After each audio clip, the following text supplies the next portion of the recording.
Comment traduire un tableau en une courbe? Vraiment, c'est facile, c'est pas difficile. Vous allez bien faire attention. Un tableau est toujours X en haut, Y en bas. Donc, notre tableau, c'est la variation de la durée du développement de la moisissure en fonction de la température. Donc, X, c'est la température. Toujours X du tableau va être sur l'axe des abscisses dans la courbe. Y du tableau, de durée de développement en jours, c'est l'axe des ordonnées du tableau.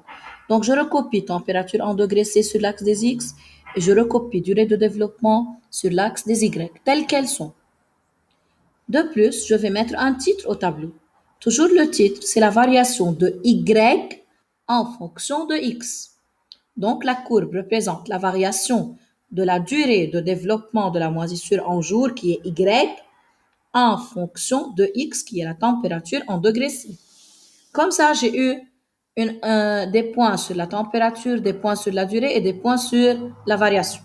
Deuxième chose que je dois faire, c'est savoir comment mettre l'échelle. Je regarde l'axe des X, je trouve que c'est 2, 9, 13, 15, 20. Alors, la plupart sont des multiples de 5. Je choisis 5 degrés sur chaque carreau et je suis 0, 5, 10 jusqu'à 40. Mais il y a quelques chiffres qui ne sont pas dans la numération de 0 à 40. Je les note 2, 9 et 13.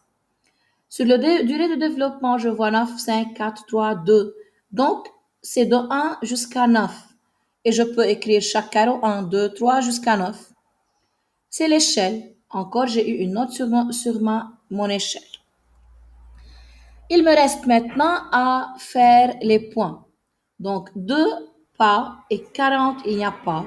Je ne précise pas des points ni sur 2 ni sur 40.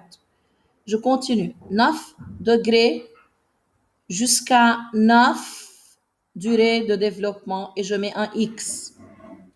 Après, 13 jusqu'à 4 et je mets un X. 15 jusqu'à 4 et je mets un X. Je m'excuse, avant c'est 13 jusqu'à 5.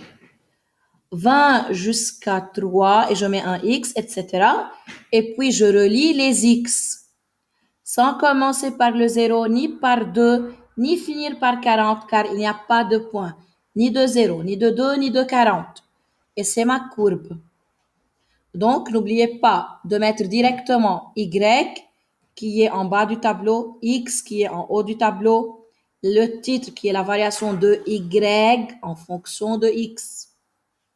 Et de mettre mon échelle, indiquer les points et enfin relier ces points pour avoir la courbe.